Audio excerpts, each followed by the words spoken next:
Our today's topic is anti-hypertensive drug. आज हम पढ़ने वाले हैं एंटी हाइपरटेंसिव ड्रग्स के बारे में, कैसे उसका क्लासिफिकेशन है, कैसे उनको सिंप्लीफाई किया गया है। बहुत ही सिंप्लीफाई तरीके से आज हम इसको समझाएंगे, आपको टिप्स पे याद हो जाएंगी सारी ड्रग्स। तो आइए हम पढ़ते हैं anti hypertensive drugs. Anti hypertensive drug का जो क्लासिफिकेशन है उसे हम याद करेंगे अल्फाबेट से।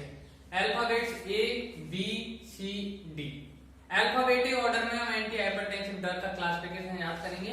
ना A4 होगा ACE इनहिबिटर, A4 क्या होगा ACE इनहिबिटर, ठीक है। एंजियोटेंसिन कन्वर्टिंग एंजाइम इनहिबिटर, क्या angiotensin converting enzyme inhibitor ACE inhibitor. Next A4 ही होता है ARBS, ARBS होता है एल्डोस्टेरोन रिसेप्टर ब्लॉकर, क्या एल्डोस्टेरोन रिसेप्टर ब्लॉकर, या हम बोल सकते हैं एल्डोस्टेरोन एंटागोनिस्ट, ठीक है। नेक्स्ट A4 होता है अल्फा एड्रीनर्जिक ब्लॉकर। हमने क्या कहा कि ये जो अल्फाबेट है उससे हमें तीन क्लास याद रखनी है। A4 हमें याद रखना है ACE inhibitor, angiotensin converting enzyme inhibitor.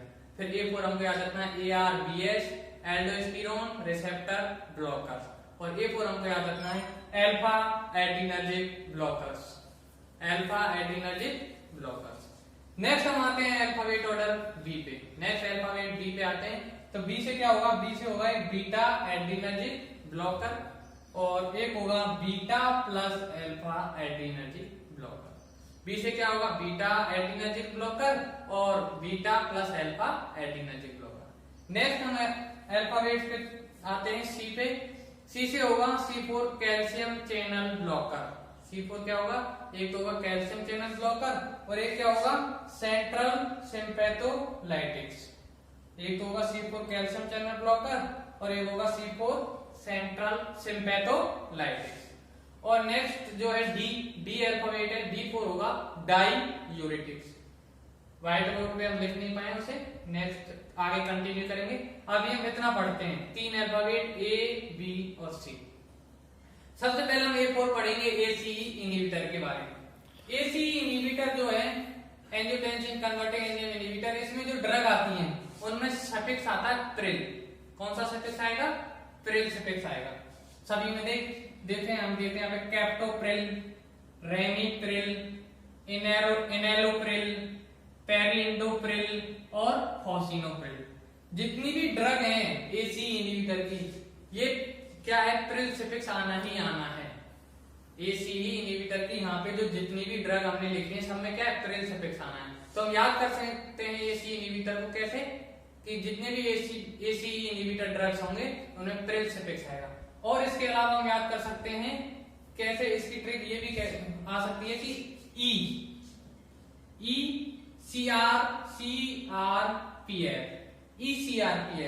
CRPF क्या है, एक central railway police force, central railway police force नाम से क्या है इंडियन जॉब में जो लोग काम करते हैं प्रशासनिक सेवा है CRPF। तो CRPF से याद रख सकते हैं C4 captopril, R4 ramipril, P4 perindopril और F4 फॉसिनोप्रिल। और ECRPF, इसकी ट्रिक क्या हो जाएगी, ट्रिक हो जाएगी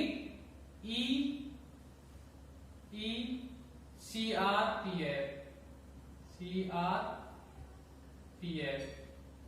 ठीक। और प्रिल तो सफिक्स आना ही आना है। E से हम याद रखेंगे इनेलोप्रिल, C से याद रखेंगे कैप्टोप्रिल, R से याद रखेंगे रेमिप्रिल, P से याद रखेंगे पेरिंडोप्रिल और F से याद रखेंगे फॉसिनोप्रिल। ECRPF, CRPF की फुल फॉर्म बोले तो सेंट्रल रेलवे पुलिस फोर्स, ठीक है। नेक्स्ट हम आते हैं नेक्स्ट क्लास पे ARBS। ARBS है aldosterone receptor blockers, aldosterone receptor को ब्लॉक करने वाली ड्रग। कौन कौन सी ऐसी ड्रग है जो एल्डोस्टेरोन की क्या अगेन एक्ट करती हैं, अगेन वर्क करती हैं। आइए हम बात करते हैं लोसार्टन, कैंडिसार्टन, वेलसार्टन, टेलमिसार्टन और ओल्मिसार्टन। ये जो ड्रग हैं ये क्या करती हैं, एल्डोस्टेरोन रिसेप्टर को ब्लॉक कर देती हैं। हमने क्या देखा कि ये जो ड्रग है इनमें क्या सार्टन कॉमन आ रहा है, क्या है सार्टन कॉमन आ रहा है, सामने सफिक्स आ रहा है लास्ट में, एंड में क्या सार्टन सभी में क्या आ रहा है सिर्फ एक्स आ रहा है। ठीक है। तो लोसार्टन, कैंडिसार्टन, वेलसार्टन, टेलमिसार्टन, ऑल्मिसार्टन। अब इनको याद कैसे करें? इनको याद करने की भी एक सिंपल ट्रिक है कि ओ कैंडी, कोई बोल रहा है कि O candy tell me velocity law of sartan, sartan का वेलोसिटी लॉ मेरे को बताओ। ये सिर्फ क्या याद करने की एक ट्रिक है। हम नहीं जानते कि सार्टन में कोई वेलोसिटी लॉ होता भी है या नहीं होता, बट हमने क्या है सिर्फ याद करने के लिए, सिंप्लीफाई करने के लिए ट्रिक बनाई है। क्या ट्रिक है? O candy tell me velocity law of sartan, O candy tell me, मुझे बताइए velocity law of sartan, sartan का वेलोसिटी लॉ। ओ से याद रखेंगे ऑल्मिसार्टन, कैंडी से याद रखेंगे कैंडिसार्टन, टेल से याद रखेंगे टेल मी से याद रखेंगे टेलमिसार्टन, वेलोसिटी में वेल से याद रखेंगे वेलसार्टन, लॉ से याद रखेंगे लॉसार्टन, और सार्टन तो समय सफिक्स है ये। तो इस ट्रिक को हम याद कर सकते हैं। हम अगेन रिपीट कर रहे हैं, O candy tell me velocity law of sartan. ठीक है। ओ से क्या था? ऑल्मिसार्टन, कैंडी से कैंडिसार्टन, टेलमिसार्टन, वेलसार्टन और लॉसार्टन। इस तरह से एल्डोस्टेरोन जो रिसेप्टर ब्लॉकर्स की जो ड्रग्स हैं उनको हम क्या कर सकते हैं? लर्न कर सकते हैं। लॉन्ग टर्म के लिए लर्न कर सकते हैं, वेरी इजीली लर्न कर सकते हैं, टिप्स पे याद कर सकते हैं। नेक्स्ट हम बात करते हैं alpha adrenergic blocker. Alpha adrenergic जो ब्लॉकर है उसमें कौन कौन सी ड्रग आती है? प्राजोसिन, एक आती है प्राजोसिन, तेराजोसिन, डॉक्साजोसिन, फेंटोलामाइन और फिनॉक्सीबेंजीन। 5 ड्रग इसमें आती हैं। प्राजोसिन, तेराजोसिन, डॉक्साजोसिन, फेंटोलामाइन और फिनॉक्सीबेंजीन। प्राजोसिन, तेराजोसिन और डॉक्साजोसिन तीनों जो ड्रग हैं इनमें क्या सफिक्स क्या है? जोसिन, जोसिन, जोसिन। ये याद रखना है। प्राजोसिन में सफिक्स क्या है? यहाँ भी जोसिन, जोसिन, जोसिन। अब इन ड्रग्स को अल्फा एड्रीनर्जिक ब्लॉकर के जो ड्रग हैं इनको कैसे याद करें लॉन्ग टर्म के लिए? तो इसके लिए जो ट्रिक है कि जोसिन, कोई बंदा है जोसिन, जोसिन प्रा, हम बोलते हैं प्रा बोलते हैं भाई, जोसिन प्रा तेरा जो फीनो डॉग है वो मेंटल है। जोसिन प्रा तेरा जो फीनो डॉग है वो क्या है? मेंटल है। जोसिन तो क्या सफिक्स है? प्राजोसिन, तेराजोसिन, डॉक्साजोसिन, ये याद रखना है। प्रा से प्राजोसिन, तेरा से तेराजोसिन, फिनो से फेंटोलामाइन, डॉग से डॉक्साजोसिन और मेंटल से हमको याद रखना है फेंटोल। मेंटल से क्या है? मेंटल से क्या है? फेंटोल याद रखना है।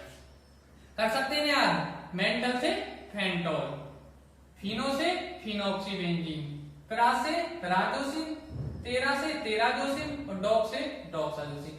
इस तरीके से हम क्या है अल्फा एड्रीनर्जिक जो ब्लॉकर हैं, जो ड्रग्स हैं उनको क्या कर सकते हैं? इजीली लर्न कर सकते हैं। अब हम आते हैं next alphabetic order B4। B पे आएंगे तो हम बी में पढ़ेंगे बीटा एड्रीनर्जिक ब्लॉकर। सबसे पहले हम पढ़ेंगे बीटा एड्रीनर्जिक ब्लॉकर के बारे में। इसमें हमको 3 ड्रग याद करनी है, एटेनोलोल, प्रोप्रेनोलोल और मेटोप्रोलोल। कौन कौन सी ड्रग याद रखनी है? एटेनोलोल, प्रोप्रेनोलोल और मेटोप्रोलोल। अब इसको कैसे याद करें? तीनों ड्रग जो हैं एटेनोलोल, प्रोप्रेनोलोल, मेटोप्रोलोल, इनको हम याद कर सकते हैं 8 लोल। 8 लोल। 8 से क्या है? 8 से याद करेंगे एटेनोलोल, P से प्रोप्रेनोलोल, M से मेटोप्रोलोल और लोल के में क्या सफिक्स आता ही आता है। तीनों ड्रग्स में क्या है? लॉल सफिक्स है। बीटा एड्रीनर्जिक ब्लॉकर जो होते हैं इनमें सफिक्स लॉल आता है।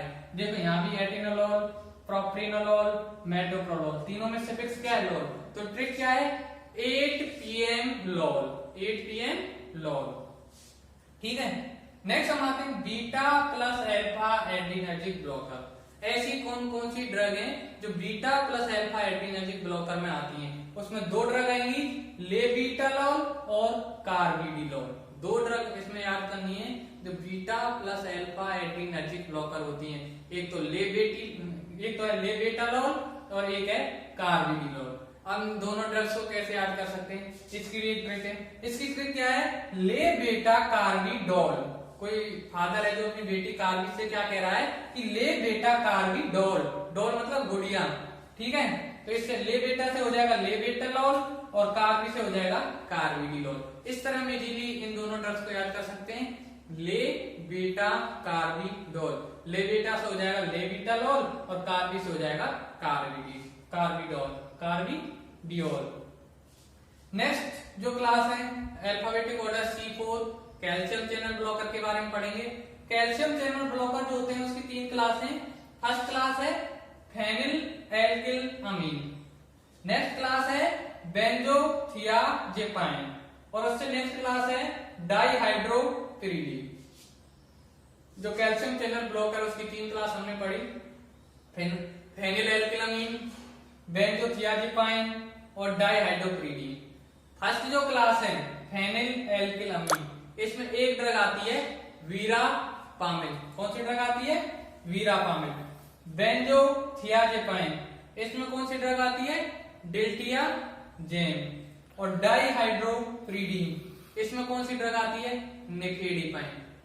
एक है वीरापामिल, एक है डिल्टियाजेम और एक है निफेडिपाइन। 3 है कैल्शियम चैनल ब्लॉकर। वीरापामिल कौन सी क्लास में आती है? फेनिलएल्किलामीन, डिल्टियाजेम, बेंजोथियाजेपाइन, निफेडिपाइन, डाइहाइड्रोपिरिडीन। अब इन तीनों ड्रग्स को कैसे याद करें? कैल्शियम चैनल ब्लॉकर की जो 3 ड्रग हैं वीरापामिल, डिल्टियाजेम और निफेडिपाइन, इनको याद करेंगे। इसकी ट्रिक है वेरी नाइस ड्रग। क्या ट्रिक है?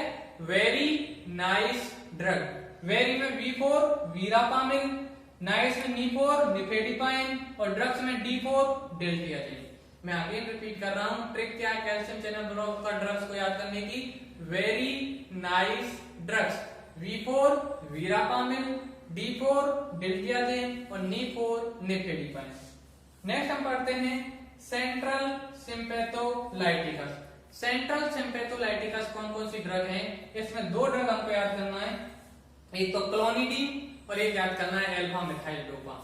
फिर मैं अगेन रिपीट कर रहा हूं, क्लोनिडीन और अल्फा मिथाइल डोपा 2 ड्रग ऐसी हैं जो सेंट्रल सिंपैथोलाइटिक्स होती हैं। कौन कौन सी? क्लोनिडीन और अल्फा मिथाइल डोपा। इसको हम आगे क्विकली समराइज करेंगे। ये जितना हमने अभी पढ़ा है, हमने क्या कहा? सबसे पहले हमने कहा कि आज हम पढ़ने वाले हैं एंटी हाइपरटेंसिव ड्रग, और एंटी हाइपरटेंसिव ड्रग्स का जो क्लासिफिकेशन है उसको हम याद करेंगे अल्फाबेटिक ऑर्डर में। अल्फाबेटिक ऑर्डर में हमने क्या कहा कि A4, ये जो अल्फाबेटिक ऑर्डर है A4 हमने पढ़ा था तीन क्लास, ACE इनहिबिटर, ARBS और alpha adrenergic blocker. ACE inhibitor की हमने ट्रिक क्या पढ़ी थी? ECRPF। और जो ACE इनहिबिटर होते हैं, सफिक्स क्या आता है? प्रिल आता है। E से हमने पढ़ा था एनेलोप्रिल, C से पढ़ा था कैप्टोप्रिल, R से पढ़ा था रेमिप्रिल और P से पढ़ा था पेरिंडोप्रिल और F से पढ़ा था फोसिनोप्रिल। इससे नेक्स्ट हमने पढ़ा था क्या? Aldosterone receptor blockers. Aldosterone receptor blocker की हमने ट्रिक क्या पढ़ी थी? O candy tell me velocity of sartan. क्या कहा? O candy tell me velocity law of सार्टन।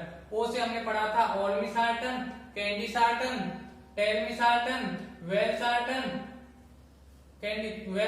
Losartan. इस तरह से ये 5 ड्रग इसमें आएंगे। किसमें? एल्डोस्टेरोन रिसेप्टर ब्लॉकर में। नेक्स्ट हमने क्या पढ़ा था? Alpha adrenergic blocker. इसकी ट्रिक क्या थी? जोसिम्प्रा। जोसिम क्या कोई नाम है? जोसिम्प्रा तेरा डॉग, तेरा जो फिनो डॉग है वो क्या है? मेंटल है। जोसिम्प्रा से प्राजोसिम, तेरा जोसिम, डॉक्साजोसिम। मेंटल से हमको याद रखना है फेंटोलामाइन और फिनो से याद रखना है फिनोक्सीबेंजीन। नेक्स्ट हमने क्या पढ़ा था? Beta blocker. बीटा ब्लॉकर में हमने याद की जो ट्रिक थी वो थी 8-PM-लॉल। 8 से एटिनोलोल, P से प्रोप्रेनोलोल और M से मेटोप्रोलोल। फिर नेक्स्ट हमने क्या पढ़ा था? Beta plus alpha adrenergic blocker, जिसकी ट्रिक क्या थी? ले बेटा कार्बिडोल। ले बेटा से होगा लेविटालोल, कार्बी से होगा कार्बिडियोल। ले बेटा से लेविटालोल और कार्बी से हो जाएगा कार्बिडियोल। नेक्स्ट हमने पढ़ा था calcium C4 calcium channel blocker, जिसमें हमने 3 क्लास पढ़ी। फेनाइलएल्किलामीन, जिसमें वीरापामिल ड्रग आती है, बेंजोथियाजीन, जिसमें डिल्टियाजेम ड्रग आती है, और डाइहाइड्रोपिरिडीन, उसमें आता है निफेडिपाइन ड्रग। इन कैल्शियम चैनल ब्लॉकर की ड्रग को याद करने की हमने ट्रिक पढ़ी थी वेरी नाइस ड्रग। वेरी में V4 वीरापामिल, नाइस में N4 निफेडिपाइन और D4 हमने पढ़ा था डिल्टियाजेम। नेक्स्ट हमने पढ़ा था सेंट्रल सिंपैथोलाइटिक्स, जिसमें हमने 2 ड्रग पढ़ी, क्लोनिडीन और अल्फा मिथाइल डोपा। हाँ तो फ्रेंड्स हम पढ़ रहे थे anti hypertensive drugs.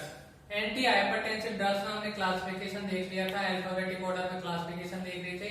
A4 AC inhibitor देखा, ARBS देखा, अल्फा एड्रेनर्जिक ब्लॉकर देखा, B4 बीटा ब्लॉकर पढ़ा, फिर बीटा प्लस अल्फा ब्लॉकर पढ़ा, C4 कैल्शियम चैनल ब्लॉकर और C4 सेंट्रल सिम्पैथोलाइटिक्स की हमने स्टडी कर ली थी। अब हम नेक्स्ट आगे उसी टॉपिक को कंटिन्यू करते हुए आगे बताते हैं अल्फाबेटिक ऑर्डर में। D4 हमको याद रखना है डाईयूरेटिक्स। D4 क्या याद रखना है? डाईयूरेटिक्स। डाईयूरेटिक्स में हमें 3 क्लास याद रखनी है, एक है थियाजाइड, एक होते हैं लूप डाईयूरेटिक्स या इसे बोलते हैं हाई सीलिंग डाईयूरेटिक्स। और नेक्स्ट हमको याद रखना है potassium sparing diuretics. Potassium sparing diuretics. सबसे पहले हम बात करते हैं डाईयूरेटिक्स में थियाजाइड। थियाजाइड में 3 ड्रग आती हैं, हाइड्रोक्लोरोथियाजाइड, क्लोरथैलिडोन और इंडापामाइड।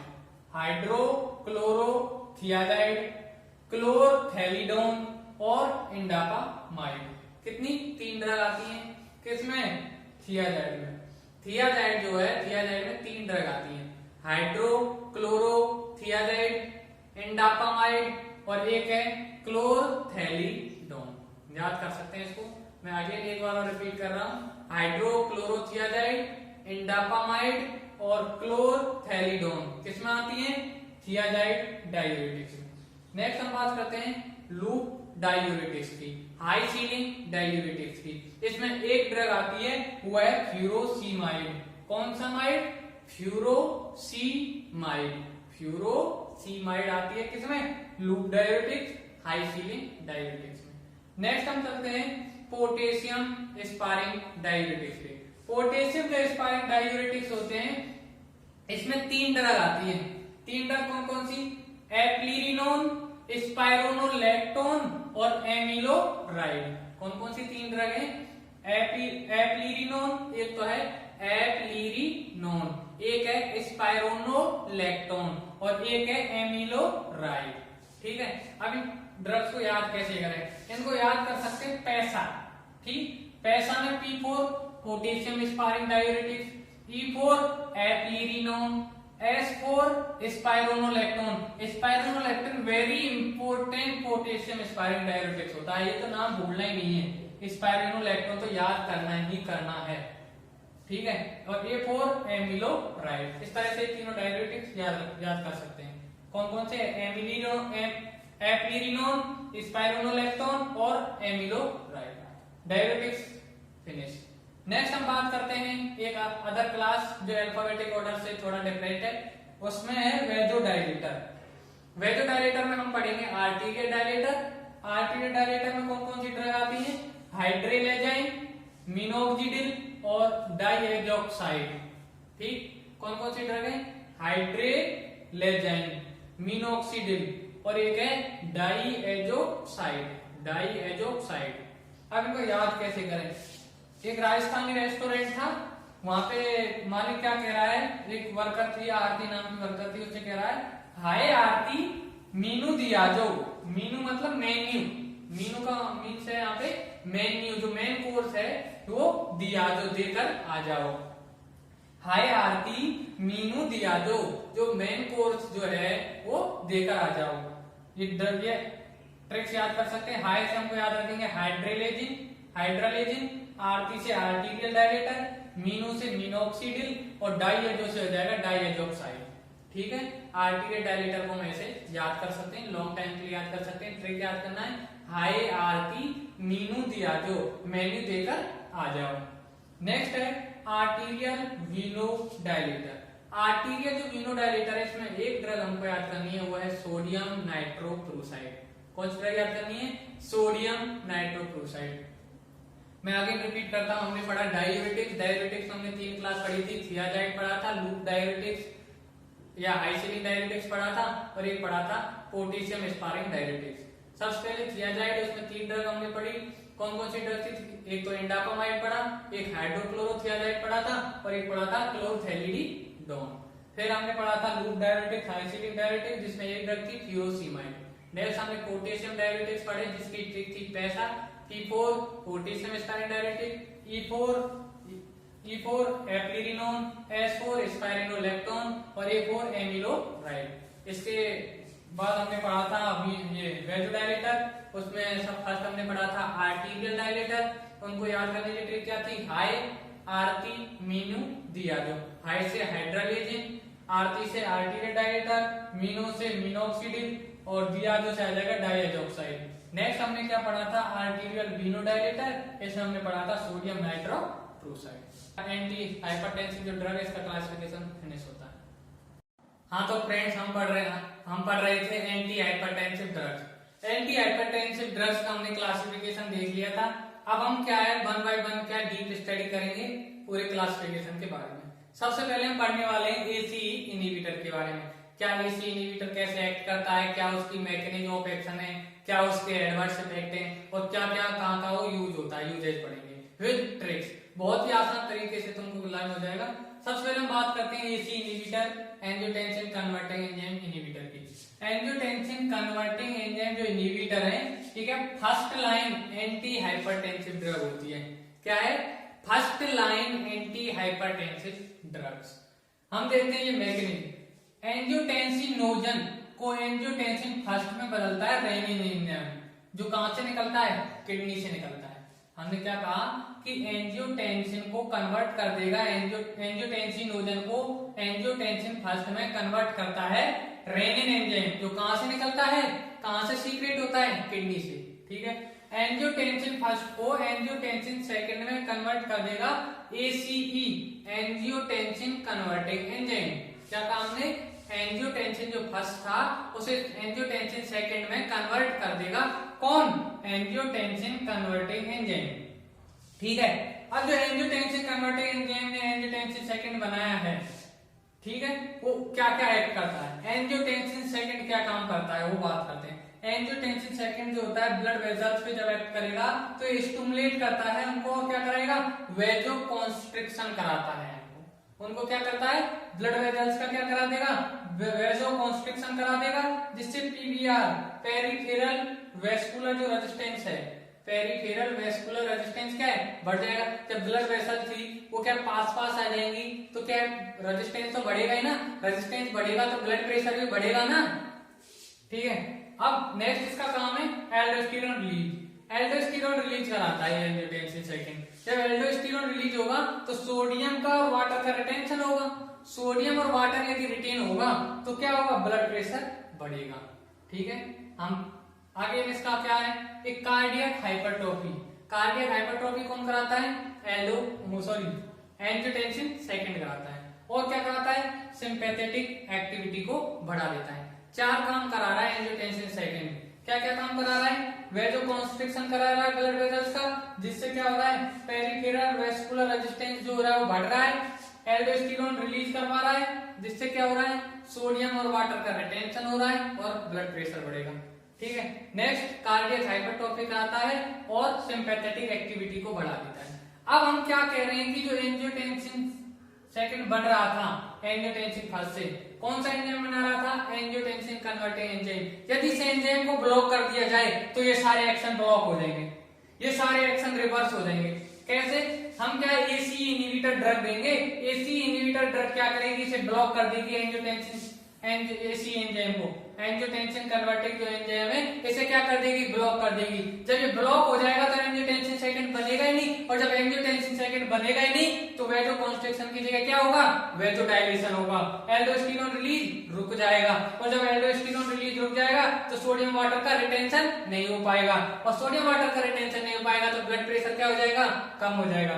इधर जो ब्लड वेसल थी, इधर जो ब्लड वेसल्स थी वो क्या हो गई, डायलेट हो गई, बिकॉज क्योंकि एंजियोटेंसिन सेकंड बन ही नहीं रहा है। जब वेजोडाइलेशन होगा तो क्या गैप बढ़ जाएगा, गैप बढ़ जाएगा तो रेजिस्टेंस कम हो जाएगा, रेजिस्टेंस कम हो जाएगा तो क्या ब्लड प्रेशर क्या हो जाएगा, कम हो जाएगा। ठीक है, नेक्स्ट हम क्या देखते हैं, सिंपैथेटिक एक्टिविटी जो बढ़ रही थी किसके कारण, एंजियोटेंसिन सेकंड के कारण सिंपैथेटिक एक्टिविटी भी घट जाती है। कौन घटा देता है, एसीई इनहिबिटर घटा देते हैं। और क्या है, कार्डियक जो हार्ट की हाइपरट्रोफी हो रही थी, हाइपरट्रोफी का मतलब होता है साइज जो बढ़ रही थी हार्ट की वो क्या है, रिवर्स हो जाएगी, क्या डिले हो जाएगी, कार्डियक हाइपरट्रोफी नहीं हो पाएगी। बिकॉज क्योंकि जो एंजियोटेंसिन सेकंड है वो बन ही नहीं रहा है, क्योंकि एसी एंजाइम ब्लॉक हो गया है। तो ये जो सारे जो काम थे ये क्या रिवर्स हो गए, ये किसके काम हो गए, एसी इनहिबिटर के काम हो गए। तो एसी इनहिबिटर क्या क्या कराता है, ये इनहिबिट कर देता है एसी एंजाइम को, और क्या है ये इनहिबिट कर देगा सिंथेसिस ऑफ एंजियोटेंसिन सेकेंड को, और एंजियोटेंसिन सेकेंड की सिंथेसिस को इनहिबिट करके क्या कर देगा, ये वेसोडाइलेशन करा देगा ब्लड वेसल्स का, जिससे क्या होगा, रेजिस्टेंस क्या होगा, कम हो जाएगा, ब्लड प्रेशर क्या हो जाएगा, कम हो जाएगा, एल्डोस्टेरिन को रिलीज होने से रोकेगा, जिससे क्या होगा, सोडियम और वाटर रिटेंशन नहीं हो पाएगा, ब्लड प्रेशर कम हो जाएगा, कार्डियक जो हाइपरट्रोफी हो रही थी वो नहीं होने देगा, सिंपैथेटिक एक्टिविटी को घटा देगा, कौन, एसी इनहिबिटर। हम बोल सकते हैं कि एंजियोटेंसिन सेकेंड को ब्लॉक करके उसके जो फंक्शन थे उनको क्या कर देता है, रिवर्स कर देता है। नेक्स्ट हम बात करेंगे इनहिबिट डिग्रेडेशन ऑफ ब्रेडिकाइनिन, जो कि क्या है, ब्रेडिकाइनिन क्या पोटेंट वेसोडाइलेटर है, एसी ही क्या एंजियोटेंसिन कन्वर्टिंग एंजाइम क्या करेगा, ब्रेडिकाइनिन के डिग्रेडेशन को रोक देगा, ठीक है। Stimulate synthesis of vasodilating prostaglandin through bradykinin, bradykinin के थ्रू जो प्रोस्टाग्लैंडिन है वेसोडाइलेटिंग जिसकी प्रॉपर्टी है उसको क्या है और बनाने के लिए और सिंथेसिस के लिए क्या करता है, प्रमोट करता है। इस तरह से हमने क्या पढ़ा, एसी इनहिबिटर के बारे में पढ़ा। मैं अगेन रिपीट कर रहा हूं, समराइज कर रहा हूं क्विकली। ये first line anti hypertensive drug होती है। क्या क्या इसका मैकेनिज्म एक्शन था, ये ब्लॉक कर रही थी किसको, एसीई को। एसी यदि ब्लॉक होगा तो एंजियोटेंसिन सेकेंड बनेगा नहीं, और एंजियोटेंसिन सेकेंड बनेगा नहीं तो क्या होगा, वेसोडाइलेशन होगा, कार्डियक हाइपरट्रोफी क्या है, रुक जाएगी, डिले हो जाएगी, होगी नहीं, और एल्डोस्टेरोन रिलीज डिले हो जाएगा, जिससे क्या ब्लड प्रेशर कम हो जाएगा और सिंपैथेटिक एक्टिविटी घट जाएगी। और हमने पढ़ा था ब्रेडिकाइनिन का जो डिग्रेडेशन हो रहा था वो इनहिबिट कर देता है और प्रोस्टाग्लैंडिन की सिंथेसिस को प्रमोट करता है। हाँ तो फ्रेंड्स हम पढ़ रहे थे anti hypertensive drug. Anti hypertensive drug हम पढ़ रहे थे एसी इनहिबिटर। एसी इनहिबिटर की मैकेनिज्म एक्शन के बाद आता है उसके एडवर्स इफेक्ट। एसी इनहिबिटर जो है उनके एडवर्स इफेक्ट को याद करने की एक सिंपल ट्रिक है। वो ट्रिक क्या है, उसकी एक ड्रग का नेम है। एसी इनहिबिटर की एक ड्रग होती है कैप्टोप्रिल। क्या होती है, कैप्टोप्रिल। कैप्टोप्रिल से हम याद कर सकते हैं एसी इनहिबिटर के एडवर्स इफेक्ट को। आइए समझते हैं कैसे। कैप्टोप्रिल में C4 कफ, कफ जो होगा कैसा होगा, परसिस्टेंट ड्राई कफ होगा, ठीक है। A4 होगा एलर्जिक रिएक्शन, एंजियोएडिमा, एग्रेनुलोसाइटोसिस। A4 तीन याद करना है, allergic reaction, angioedema, agranulocytosis. P4 है प्रोटीन यूरिया और पोटेशियम एक्सेस। पोटेशियम एक्सेस को बोलते हैं hyperkalaemia. T4 test chain teratogenic effect. O4 orthostatic hypotension और O4 orthostatic hypotension. P4 pregnancy contraindicate, fetal renal damage हो जाता है। R4 renal artery stenosis contraindicate, renal artery stenosis के patient में contraindicate होता है। I4 इंक्रीज रेनिंग, इंडाइजेशन और itching. और L4 है लो बीपी, लीकोपीनिया और लिवर टॉक्सिसिटी। अब इनके बारे में डिस्क्राइब स्टडी करते हैं। C4 हमने पढ़ा कफ। कफ जो आता है परसिस्टेंट होगा और ड्राई आता है। परसिस्टेंट ड्राई कफ देखने को मिलेगा इसके एडवर्स इफेक्ट में। A4 हमने पढ़ा एलर्जिक रिएक्शन हो जाएंगे, ठीक है। एंजियोएडिमा होगी। एडिमा होगी कहां पे, nose, tip of nose, larynx, tip of nose पे, लैरिंक्स पे, माउथ पे, ट्रैकिया पे, क्या है हमको एडिमा देखने को मिलेगी। एग्रेनुलोसाइटोसिस हो जाएगा, एग्रेनुलोसाइटोसिस हो जाएगा। नेक्स्ट हम बात करते हैं P4 प्रोटीन यूरिया। यूरिन में क्या है, प्रोटीन आएगा, ठीक है। प्रोटीन यूरिया की कंडीशन प्रोड्यूस हो जाती है। पोटेशियम एक्सेस, पोटेशियम क्या है का लेवल क्या हो जाएगा, इंक्रीज हो जाएगा, हाइपरकैलेमिया की कंडीशन प्रोड्यूस हो जाती है, ठीक है। नेक्स्ट हम बात करते हैं T4 test chain. Taste change हो जाता है, टेस्ट चेंज हो जाता है एसी इनहिबिटर के एडवर्स इफेक्ट में। टेरेटोजेनिक इफेक्ट देखने को मिलेगा हमको, ठीक है। एक होता है O4 ऑर्थोस्टेटिक हाइपोटेंशन, हाइपोटेंशन हो जाती है, ठीक है। प्रेगनेंसी कॉन्ट्राइंडिकेट, प्रेगनेंसी में नहीं देते इसको, ये ध्यान रखना है। प्रेगनेंसी में एसीई इनहिबिटर नहीं दिए जाते बिकॉज फीटल रीनल डैमेज हो जाता है। क्या हो जाएगा, फीटल रीनल डैमेज हो जाएगा। क्या हो जाएगा, फीटल रीनल डैमेज। नेक्स्ट हम बात करते हैं renal artery stenosis. Renal artery stenosis का जो पेशेंट है, रीनल आर्टरी स्टेनोसिस के पेशेंट में भी एसीई इनहिबिटर जो होते हैं वो कॉन्ट्राइंडिकेट होते हैं। किसके पेशेंट में? रीनल आर्टरी स्टेनोसिस के पेशेंट में हम कभी भी क्या नहीं देंगे? एसीई इनहिबिटर नहीं देंगे। क्यों नहीं देंगे? आइए पढ़ते हैं। रीनल आर्टरी स्टेनोसिस का जो पेशेंट होगा उसमें आर्टीरियल प्रेशर क्या होगा? कम होगा। जीएफआर ग्लोमेरुलर फिल्ट्रेशन रेट क्या होगी? कम होगी।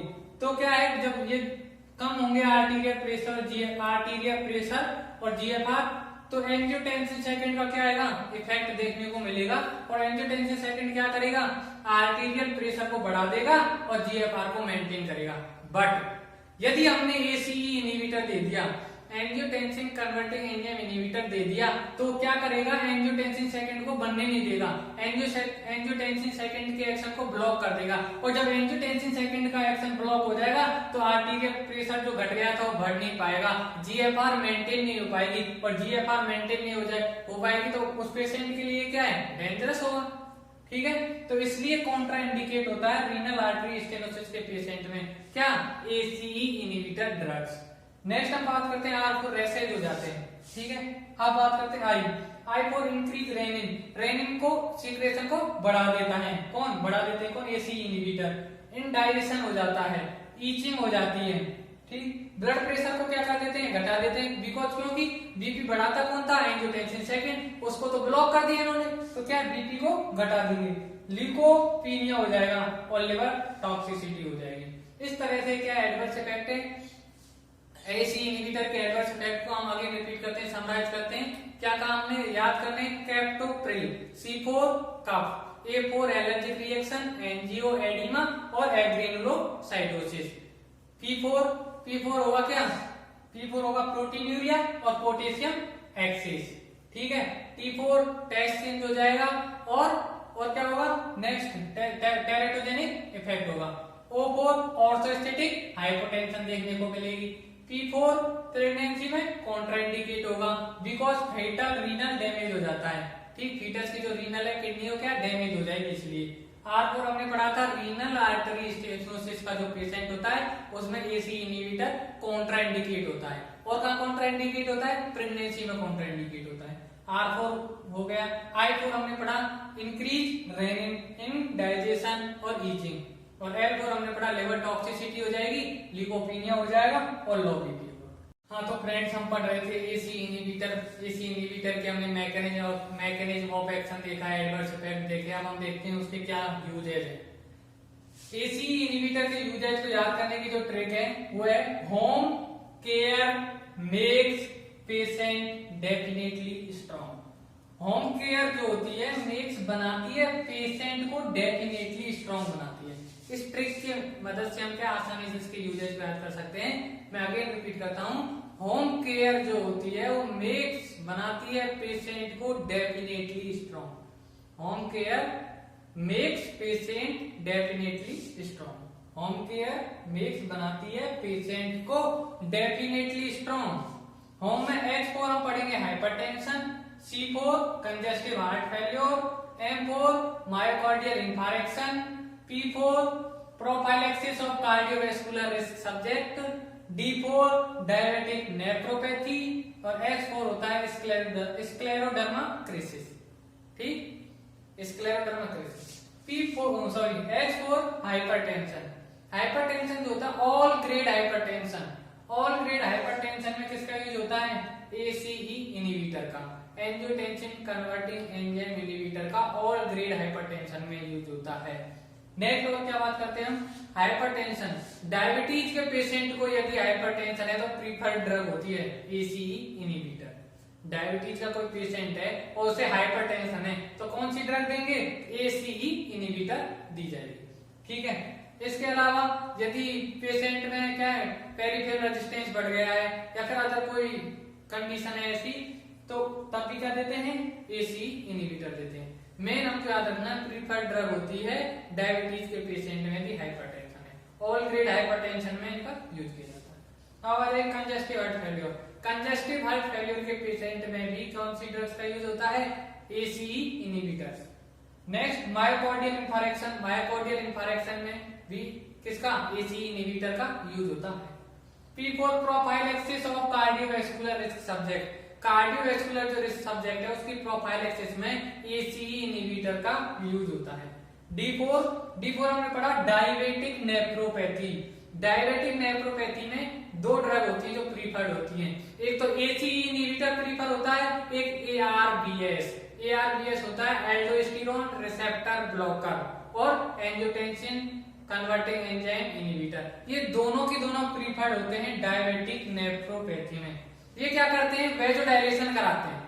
वेजोडाइलेशन यदि कराएंगे, जब वेजोडाइलेशन होगा तो रीनल जो आर्टरी है वो क्या है, डायलेट हो जाती है, और वेजोडाइलेट हो जाएंगे तो ब्लड प्रेशर है क्या हो जाता है, कम होता है, और जिससे क्या डायबिटिक नेफ्रोपैथी में हेल्प मिलती है। डायबिटिक नेफ्रोपैथी के जो पेशेंट है उसे काफी हेल्प मिलती है। तो डायबिटिक नेफ्रोपैथी में कौन कौन सी ड्रग प्रीफर्ड होती हैं, एक तो एसीई इनहिबिटर और एक होते हैं एआरबीएस एल्डोस्टेरोन रिसेप्टर ब्लॉकर। नेक्स्ट हम बात करते हैं स्क्लेरोडर्मा क्रीसिस। स्क्लेरोडर्मा क्रीसिस में भी एसीई इनहिबिटर का यूज होता है। अब हम देखते हैं यूजेस के बाद ड्रग इंटरेक्शन, क्या क्या ड्रग इंटरेक्शन है एसीई इनहिबिटर की। एसीई इनहिबिटर और एनएसएआईडी को हमने एक साथ दे दिया। Non steroidal anti inflammatory drugs को एसीई इनहिबिटर के साथ यदि हमने कॉम्बिनेशन में दिया तो एंटी हाइपरटेंसिव इफेक्ट कम हो जाता है। बिकॉज क्यों कम हो जाता है कि जो एनएसएआईडी होते हैं ये क्या करते हैं, जो सोडियम और वाटर का जो रिटेंशन है उसे बढ़ा देते हैं। कैसे बढ़ा देंगे, प्रोस्टाग्लैंडिन की सिंथेसिस को क्या कर देते हैं, ये घटा देते हैं। प्रोस्टाग्लैंडिन सिंथेसिस को इनहिबिट करेंगे एनएसएआईडी ड्रग और सोडियम वाटर रिटेंशन को बढ़ा देंगी, जिससे क्या देखने को मिलेगा हमको, एंटी हाइपरटेंसिव इफेक्ट देखने को मिलेगा। वो क्या हो जाएगा, कम हो जाएगा। एंटी हाइपरटेंसिव इफेक्ट क्या हो जाएगा, कम हो जाएगा। किसके कारण, एनएसएआईडी के कारण। यदि एसीई इनहिबिटर के साथ एनएसएआईडी दिया तो एंटी हाइपरटेंसिव इफेक्ट कम हो जाएगा, ध्यान रखना है, क्योंकि ये क्या करते हैं, प्रोस्टाग्लैंडिन सिंथेसिस को इनहिबिट करते हैं और सोडियम वाटर रिटेंशन को बढ़ाते हैं। इस तरह ये एंटी हाइपरटेंसिव इफेक्ट को घटाते हैं। फिर हम बात करते हैं थियाजाइड की। थियाजाइड और एसीई इनहिबिटर कॉम्बिनेशन में दिया तो एंटी हाइपरटेंसिव इफेक्ट बढ़ जाएगा, बिकॉज ये क्या करती है, थियाजाइड प्रमोट करती है loss of sodium and water. Sodium और वाटर का जो लॉस हो रहा था उसे प्रमोट करते हैं। इस कारण से थियाजाइड और एसीई इनहिबिटर क्या करेंगे, कॉम्बिनेशन में एंटी हाइपरटेंसिव इफेक्ट को बढ़ा देंगे। नेक्स्ट हम बात करते हैं एसीई इनहिबिटर के साथ यदि पोटेशियम स्पारिंग डायूरेटिक्स दे दिया। पोटेशियम स्पारिंग डायूरेटिक्स का एग्जांपल था स्पाइरोनोलैक्टोन। यदि उसको एसीई इनहिबिटर के साथ दे दिया तो डेंजरस हाइपरकैलेमिया हो जाएगी, बिकॉज एसीई इनहिबिटर क्या करेगा, पोटेशियम स्पारिंग डायूरेटिक्स, ये जो है पोटेशियम स्पारिंग डायूरेटिक, इसके एक्शन को क्या करेगा, बढ़ा देगा, और इसका एक्शन बढ़ जाएगा तो पोटेशियम बहुत ज्यादा हो जाएगा, और बहुत ज्यादा हो जाएगा तो क्या देखने को मिलेगी, हाइपरकैलेमिया देखने को मिलेगी। नेक्स्ट हम बात करते हैं लिथियम और एसीई इनहिबिटर कॉम्बिनेशन में दे दिया तो क्या होता है, एसीई इनहिबिटर रिटार्ड करेगा renal elimination of lithium. Lithium का जो किडनी से एलिमिनेशन हो रहा था उसे रिटार्ड कर देगा, कम कर देगा एसीई इनहिबिटर। जब उसका एलिमिनेशन नहीं हो पाएगा तो क्या होगी, टॉक्सिसिटी प्रोड्यूस होगी। इस तरह से एसीई इनहिबिटर क्या है, फिनिश होता है। आगे हम समराइज करते हैं क्विकली। हमने यूजेज कैसे याद किए थे, यूजेज याद किए थे, home care make patient definitely strong, H4 hypertension, C4 congestive heart failure, M4 myocardial infarction, P4 prophylaxis of cardiovascular risk subject, D4 diabetic nephropathy और S4 स्क्लेरोडर्मा क्रीसिस। ड्रग इंटरेक्शन में हमने क्या पढ़ा था, जब एनएसएआईडी और एसीई इनहिबिटर को combination में दिया जाता है तो एंटी हाइपरटेंसिव इफेक्ट कम हो जाता है। थियाजाइड के साथ देते हैं तो एंटी हाइपरटेंसिव इफेक्ट बढ़ जाता है, और एसीई इनहिबिटर और पोटेशियम स्पारिंग डायूरेटिक्स को कॉम्बिनेशन में देते हैं तो क्या होगा, डेंजरस हाइपरकैलेमिया देखने को मिलेगी। लिथियम के साथ देते हैं एसीई इनहिबिटर को तो क्या होता है, टॉक्सिसिटी प्रोड्यूस होती है। हाँ तो फ्रेंड्स हम पढ़ रहे थे anti hypertensive drug. Anti hypertensive drug में सेकंड नंबर पे हम पढ़ेंगे एआरबीएस। एआरबीएस होता है एंजियोटेंसिन रिसेप्टर ब्लॉकर। इस लेक्चर की स्टार्टिंग में हमने एआरबीएस को एल्डोस्टेरोन रिसेप्टर बोल दिया था बाय मिस्टेक। ये एल्डोस्टेरोन रिसेप्टर ब्लॉकर नहीं है, ये क्या है, angiotensin receptor blocker. I really sorry, my mistake. ये क्या है, एंजियोटेंसिन रिसेप्टर ब्लॉकर। हम याद करेंगे, आगे मैं रिपीट कर रहा हूँ, ये एंजियोटेंसिन रिसेप्टर ब्लॉकर होता है। क्या होता है एआरबीएस, एंजियोटेंसिन रिसेप्टर ब्लॉकर। मैंने बाय मिस्टेक बोल दिया था इसको एल्डोस्टेरोन रिसेप्टर ब्लॉकर। अब एंजियोटेंसिन रिसेप्टर ब्लॉकर में हम आगे पढ़ते हैं कि एंजियोटेंसिन रिसेप्टर जो होते हैं ना दो टाइप के होते हैं, एक AT1 होता है, एक AT2 होता है। AT1 जो होता है वो मोस्टली इफेक्टिव रिसेप्टर होता है, मोस्टली जो एक्टिव जो रिसेप्टर है वो AT1 है। AT2 तो इसका रोल है ना नॉट नोन, इसका रोल ही ज्ञात नहीं है AT2 का। AT1 जो रिसेप्टर होता है वो मोस्टली इफेक्टिव होता है। कैसे इफेक्टिव है देखो, एंजियोटेंसिन सेकंड जो होता है ये होता है एगोनिस्ट, और एंजियोटेंसिन रिसेप्टर जो है AT1 ये होता है कॉम्पिटिटिव एंटागोनिस्ट, और एंजियोटेंसिन रिसेप्टर ब्लॉकर क्या होता है एंटागोनिस्ट। एंजियोटेंसिन रिसेप्टर ब्लॉकर क्या करेगा, ये एंजियोटेंसिन सेकंड की एंजियोटेंसिन रिसेप्टर से जो बाइंडिंग हो रही है उसे कॉम्पिटिटिव ब्लॉक कर देगा।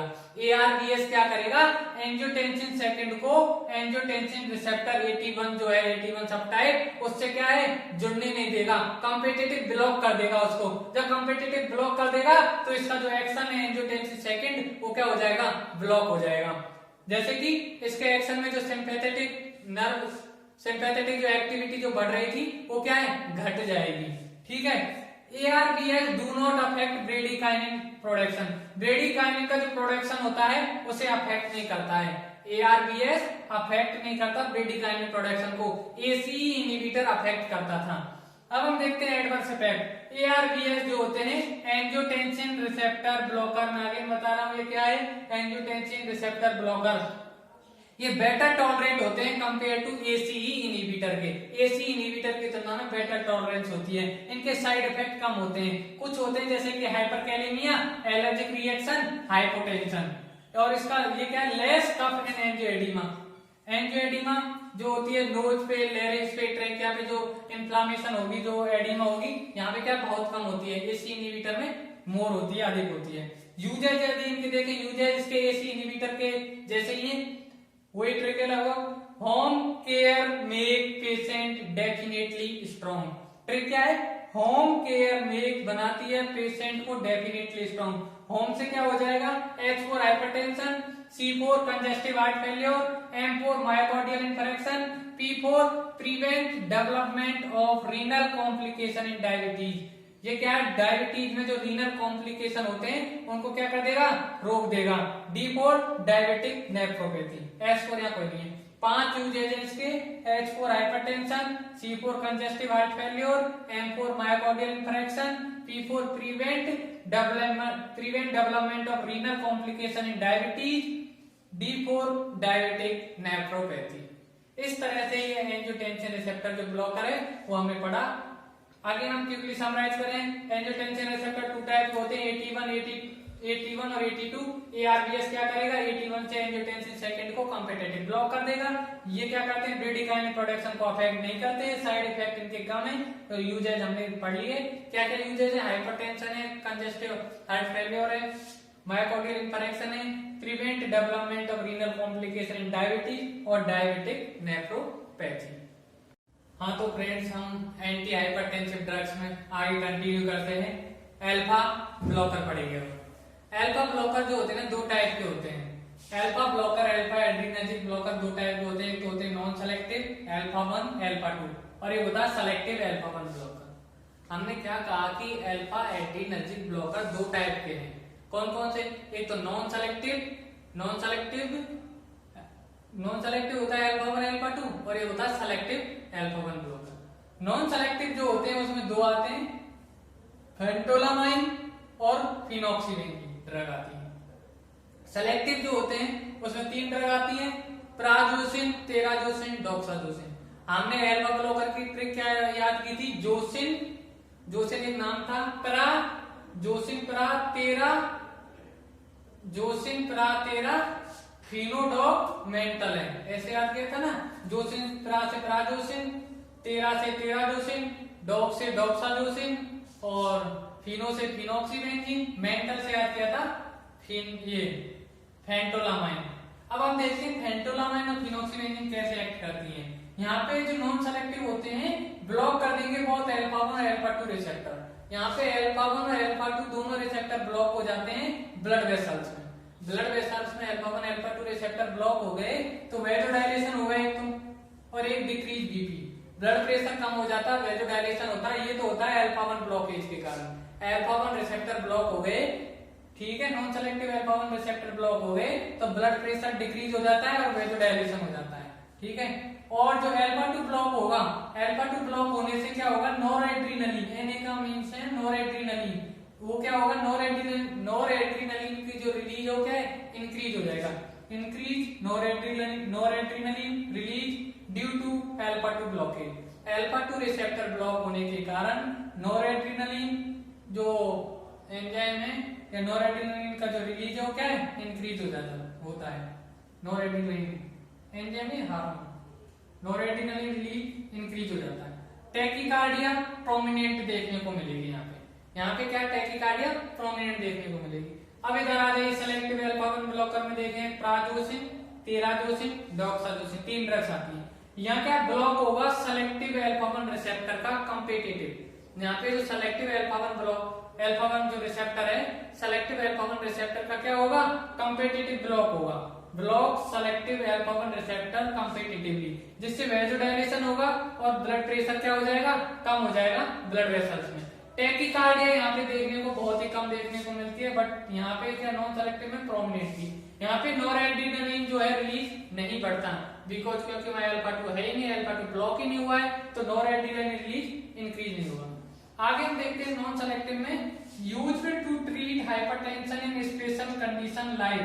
ये क्या हाइपरटेंशन में यूज तो होंगे non selective alpha adrenergic blocker, but special condition जैसे phaeochromocytoma, PCC, clonidine withdrawal syndrome और चीजी रिएक्शन में। तीन जब ये तीन कंडीशन होंगी, थियोक्रोमासाइटोमा, क्लोनिडीन विथड्रॉवल सिंड्रोम और चीजी रिएक्शन, तब हम यूज करेंगे non selective alpha 1 blocker phentolamine का और फिनोक्सीबेंजीन का। इधर आ जाइए सेलेक्टिव में यदि देखें प्राजोसिन जो होता है वो क्या करता है, फर्स्ट डोज फेनोमेना कर देता है। फर्स्ट डोज फेनोमेना क्या है, पोस्टुरल हाइपोटेंशन हो जाता है फर्स्ट डोज देने के बाद। पहली डोज हमने दी तो क्या हो गया, पोस्टुरल हाइपोटेंशन हो गया, ये first dose phenomena also known as, इसे बोलते हैं first dose phenomena. Initial dose इसलिए क्या है स्मॉल दी जाती है, और कब दी जाती है, बेड टाइम पे दी जाती है, सोने के टाइम हम देते हैं स्मॉल देते हैं डोज। ठीक है, इस तरह से हमने स्टडी की अल्फा एड्रेनर्जिक ब्लॉकर। ब्रीफली हम देखते हैं आगे फास्ट क्या काम है। अल्फा एड्रेनर्जिक ब्लॉकर दो टाइप के होते हैं, नॉन सेलेक्टिव और सेलेक्टिव। सेलेक्टिव होता है अल्फा 1 ब्लॉकर, नॉन सेलेक्टिव में होते हैं दो, alpha 1 and alpha 2। Non selective में 2 ड्रग आती हैं, फेंटोलामाइन और फिनोक्सीबेंजीन। सेलेक्टिव में 3 ड्रग आती हैं, प्राजोसिन, तेराजोसिन, डॉक्साजोसिन। जो नॉन सेलेक्टिव है इसमें क्या है, अल्फा 1 अल्फा 2 दोनों ब्लॉक हो जाएंगे। अल्फा 1 ब्लॉक होगा तो क्या होगा, वेजोडाइलेशन होगा, बीपी कम हो जाएगा ब्लड वेसल्स में। और अल्फा 2 ब्लॉक होगा उससे क्या होगा, नॉरएड्रेनालिन जो रिलीज हो रहा था वो बढ़ जाता है। और यहाँ पे टैकीकार्डिया प्रोमिनेंट देखने को मिलती है नॉन सेलेक्टिव अल्फा ब्लॉकर में। ठीक, सेलेक्टिव में जाएंगे तो वहां पे क्या होगा, अल्फा 1 जो है रिसेप्टर सेलेक्टिव वो कॉम्पिटिटिव ब्लॉक होगा, वेजोडाइलेशन डिक्रीज बीपी देखने को मिलेगा, अल्फा 1 ब्लॉक हो रहा है इसलिए। टैकीकार्डिया वहां पे मिनिमल होगी, नॉरएड्रेनालिन का रिलीज बढ़ेगा नहीं बिकॉज क्योंकि अल्फा 2 ब्लॉक ही नहीं हो रहा है। एक हमने बात की कि नॉन सेलेक्टिव स्पेशल कंडीशन में यूज होता है, कौन कौन सी कंडीशन है वो 3 कंडीशन है, थियोक्रोमासाइटोमा, नेक्स्ट थी क्लोनिडीन विथड्रॉवल सिंड्रोम और चीजी रिएक्शन। प्राजोसिन कॉज करता है first dose phenomena, first dose देने के बाद में क्या होगा, पोस्टुरल हाइपोटेंशन हो जाता है, इसे बोलते हैं फर्स्ट डोज फेनोमेना। इसलिए इसकी इनिशियल डोज जो है कब दी जाती है, स्मॉल दी जाती है, कब दी जाती है, बेड टाइम सोने के समय दी जाती है। हाँ तो फ्रेंड्स हम पढ़ रहे थे एंटी हाइपरटेंसिव ड्रग, अब उसी में आगे कंटिन्यू करते हैं, पढ़ते हैं आगे कंटिन्यू करते पढ़ेंगे बीटा ब्लॉकर्स। बीटा ब्लॉकर्स का हाइपरटेंशन में क्या क्या यूज है। ये बीटा ब्लॉकर जो होते हैं इफेक्टिव होते हैं all grade hypertension. All grade hypertension में बीटा ब्लॉकर का यूज किया जाता है। बीटा ब्लॉकर की भी 2 कैटेगरी है, सेलेक्टिव बीटा ब्लॉकर और non selective beta blocker. Selective जो होगा वो ब्लॉक करेगा ओनली बीटा 1 को, और नॉन सेलेक्टिव ब्लॉक करेगा बीटा 1 और बीटा 2 दोनों को। सेलेक्टिव में सेलेक्टिव कैटेगरी में कौन कौन सी ड्रग आती है, एटिनोलोल, मेटोप्रोलोल, एस्मोलोल और बीटेक्सोलोल। लोल सफिक्स है, ये याद रखना है, इसके बीटा ब्लॉकर जो ड्रग है उनमें सफिक्स क्या आता है, लोल आता है। तो सेलेक्टिव बीटा 1 ब्लॉकर में क्या आता है, सेलेक्टिव ब्लॉकर जो है बीटा ब्लॉकर में आता है एटिनोलोल, मेटोप्रोलोल, एस्मोलोल और बीटेक्सोलोल। 4 ड्रग आती हैं, एटिनोलोल, मेटोप्रोलोल, एस्मोलोल और बीटेक्सोलोल। नॉन सेलेक्टिव जो है उसमें क्या ब्लॉक होगा, बीटा 1 और बीटा 2 दोनों। ठीक है, तो प्रोप्रेनोलोल और टीमोलोल 2 ड्रग आती है यहाँ पे। नॉन सेलेक्टिव में क्या आएगा, प्रोप्रेनोलोल और टीमोलोल। सेलेक्टिव में 4 थे, एटिनोलोल, मेटोप्रोलोल, एस्मोलोल और बीटेक्सोलोल। ठीक है, अब देखते हैं कैसे कैसे एक्ट करता है। बीटा ब्लॉकर ब्लॉक कर देगा कहाँ पे, हार्ट में, बीटा 1 रिसेप्टर को। बीटा 1 जब ब्लॉक होगा हार्ट में तो हार्ट रेट कम हो जाएगी, फोर्स ऑफ कॉन्ट्रैक्शन कम हो जाएगा, कार्डियक आउटपुट कम हो जाएगा। जब ये तीनों कम हो जाएंगे, heart rate, force of contraction और कार्डियक आउटपुट, तो हमारा जो ब्लड प्रेशर है वो क्या हो जाएगा, कम हो जाएगा। नेक्स्ट हम बात करते हैं बीटा ब्लॉकर की किडनी पे क्या एक्शन होता है। किडनी में भी ये क्या बीटा 1 को ब्लॉक कर देगा और क्या करेगा, रेनिन का जो रिलीज हो रहा था उसे कम कर देगा। जब रेनिन के रिलीज कम हो जाएगा तो ब्लड प्रेशर भी क्या हो जाएगा, कम हो जाएगा। नेक्स्ट बीटा ब्लॉकर क्या करता है कि सीएनएस में देखते हैं, सेंट्रल नर्वस सिस्टम में क्या एक्शन है इसका। ये क्या करेगा, सिंपैथेटिक जो आउटफ्लो है, सिंपैथेटिक आउटफ्लो को क्या कर देता है, कम कर देता है, जिससे ब्लड प्रेशर क्या हो जाएगा, डिक्रीज हो जाएगा। ठीक है, तो 3 हमने एक्शन पढ़े। क्या क्या, किडनी पे क्या कर रहा था, रेनिन की रिलीज को कम कर रहा था, ब्लड प्रेशर कम हो जाएगा। यहाँ पे क्या कर रहा था, हार्ट पे बीटा 1 ब्लॉक हुआ, जिससे क्या होगा, हार्ट रेट कम होगी, फोर्स ऑफ कॉन्ट्रैक्शन कम होगा, कार्डियक आउटफ्लो कम होगा, और वो तीनों मिलकर क्या कर देंगे, ब्लड प्रेशर को कम कर देंगे। सेंट्रल नर्वस सिस्टम में यदि हम देखें, सेंट्रल नर्वस सिस्टम में सिंपैथेटिक आउटफ्लो डिक्रीज हो जाता है, डिक्रीज सिंपैथेटिक आउटफ्लो के कारण ब्लड प्रेशर भी क्या हो जाता है, कम हो जाता है। अब देखते हैं यूजेज, बीटा ब्लॉकर का यूज कहाँ होता है। बीटा ब्लॉकर यूज होते हैं young hypertensive with increase renin level. यदि रेनिन लेवल इंक्रीज है और यंग पीपल है, यंग पर्सन को क्या है, हाइपरटेंशन है, तो क्या है, किसका यूज करेंगे, बीटा ब्लॉकर का यूज करेंगे। सेकंड इसका यूज है पेशेंट विद एसोसिएट कंडीशन, जैसे पेशेंट में कुछ कंडीशन अदर एसोसिएट है, जैसे एंजाइना, माइग्रेन और पोस्ट मायोकार्डियल इंफारेक्शन। यदि हाइपरटेंशन के पेशेंट में एंजाइना है या फिर माइग्रेन है और पोस्ट मायोकार्डियल इंफारेक्शन, ये तीनों हैं, तो भी बीटा ब्लॉकर का यूज किया जाता है। थर्ड हमने बात की patient receiving ventilator to counteract reflex tachycardia. Patient जो है रिसीव कर रहा है ventilator to counteract reflex tachycardia से काउंटरैक्ट के लिए, तो भी हम किसका यूज करेंगे, बीटा ब्लॉकर का यूज किया जाता है। ये तीनों कंडीशन याद करनी है, एक तो young hypertension with increase renin level, second यदि हाइपरटेंशन एसोसिएट है एंजाइना से, पोस्ट एमआई से और माइग्रेन से, तो भी बीटा ब्लॉकर का यूज किया जाता है। एक यदि कोई patient receive ventilator to counteract reflex tachycardia, तो भी बीटा ब्लॉकर का यूज किया जाता है। अब एक बहुत इंपॉर्टेंट बात हम बीटा ब्लॉकर के बारे में पढ़ते हैं कि प्रोलॉन्ग थेरेपी के बाद यदि sudden stoppage of beta blocker, suddenly हम बीटा ब्लॉकर को देना बंद कर दें, sudden stoppage of beta blocker after prolong therapy cause या produce withdrawal syndrome, withdrawal syndrome produce हो जाएंगे, बिकॉज क्योंकि सिंपैथेटिक ओवर एक्टिविटी हो जाती है। मैं आगे रिपीट कर रहा हूं, क्या कहा कि प्रोलॉन्ग थेरेपी चल रही है और हमने सडन स्टॉपेज कर दिया बीटा ब्लॉकर को, हम क्या है, सडनली देना बंद कर दिया, तो क्या विथड्रॉवल सिंड्रोम प्रोड्यूस हो जाते हैं, बिकॉज सिंपैथेटिक ओवर एक्टिविटी हो जाती है। ये थी बीटा ब्लॉकर की बात हाइपरटेंशन में। अभी मैं समराइज करता हूं, बीटा ब्लॉकर जो होते हैं ऑलरेडी हाइपरटेंशन में यूज किए जाते हैं। ये दो टाइप से होते हैं, सेलेक्टिव और नॉन सेलेक्टिव। सेलेक्टिव केवल बीटा 1 को ब्लॉक करेगा, नॉन सेलेक्टिव बीटा 1 और बीटा 2 दोनों को ब्लॉक करेगा। सेलेक्टिव में हमने पढ़ा था क्या, मेटोप्रोलोल, एटिनोलोल, एस्मोलोल और बीटेक्सोलोल, 4 ड्रग पढ़ी थी, मेटोप्रोलोल, एस्मोलोल, एटिनोलोल और बीटेक्सोलोल। नॉन सेलेक्टिव में हमने 2 ड्रग पढ़ी थी, प्रोपेनोलोल और टीमोलोल, ये बीटा 1 और बीटा 2 दोनों को ब्लॉक कर रही थी। बीटा ब्लॉकर जो होते हैं ब्लॉक कर देते हैं किडनी में बीटा 1 को, और क्या करते हैं, रेनिन की जो रिलीज है उसे कम करेंगे, बीपी कम हो जाएगा। हार्ट में भी ये क्या करते हैं, बीटा 1 को ब्लॉक करते हैं, फोर्स ऑफ कॉन्ट्रैक्शन कम कर देंगे, हार्ट रेट कम कर देंगे, कार्डियक आउटपुट कम कर देंगे, जिससे क्या हो जाएगा, ब्लड प्रेशर कम हो जाएगा।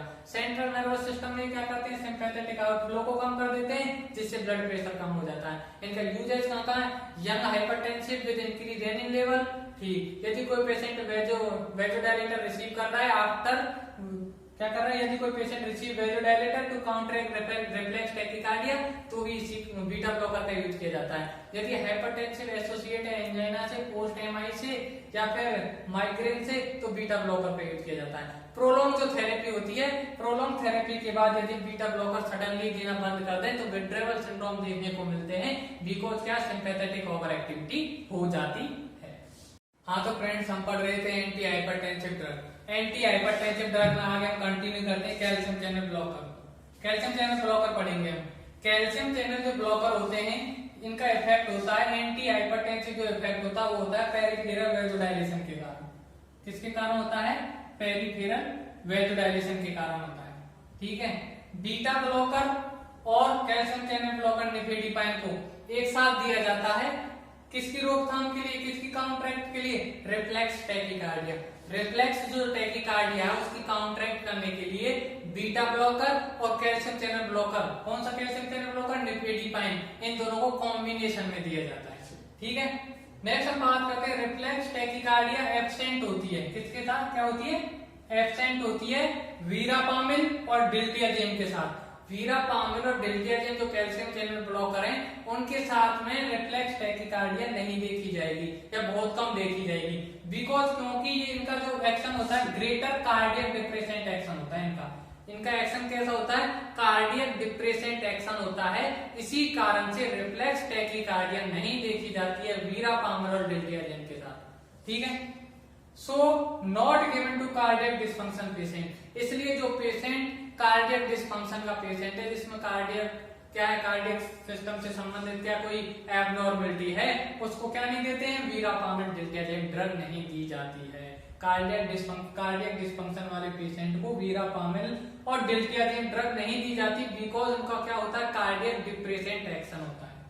नेक्स्ट हम बात करते हैं decrease progression of nephropathy in diabetic patient. जो कैल्शियम चैनल ब्लॉकर होते हैं ये डायबिटीज के पेशेंट में क्या कर देंगे? जो नेफ्रोपैथी का जो प्रोग्रेशन हो रहा था उसे कम कर देते हैं। ठीक, decrease progression of nephropathy in diabetic patient. Next हम बात करते हैं सीवर हाइपरटेंशन में इंट्रावीनस क्लेविडिपाइन का यूज किया जाता है। कैल्शियम चैनल ब्लॉकर एक ड्रग होती है क्लेविडिपाइन, उसे इंट्रावीनस देते हैं सीवर हाइपरटेंशन को ट्रीट करने के लिए। सीवर हाइपरटेंशन में किसका यूज किया जाता है? क्लेविडिपाइन का। इस तरह से एक कैल्शियम चैनल ब्लॉकर के बारे में पढ़ा। अब हम बात करते हैं सेंट्रल सिम्पैथोलाइटिक्स। सेंट्रल सिम्पैथोलाइटिक्स में हम दो ड्रग की बात करेंगे, क्लोनिडीन और अल्फा मेथाइल डोपा। ये जो दोनों ड्रग होती हैं क्लोनिडीन अल्फा मेथाइल डोपा, ये एक्ट करती हैं alpha 2 VMC, alpha 2 vasomotor centre पे। और वेजोमोटर सेंटर पे एक्ट करती हैं तो क्या करती हैं? सिंपैथेटिक आउटफ्लो को कम कर देती हैं।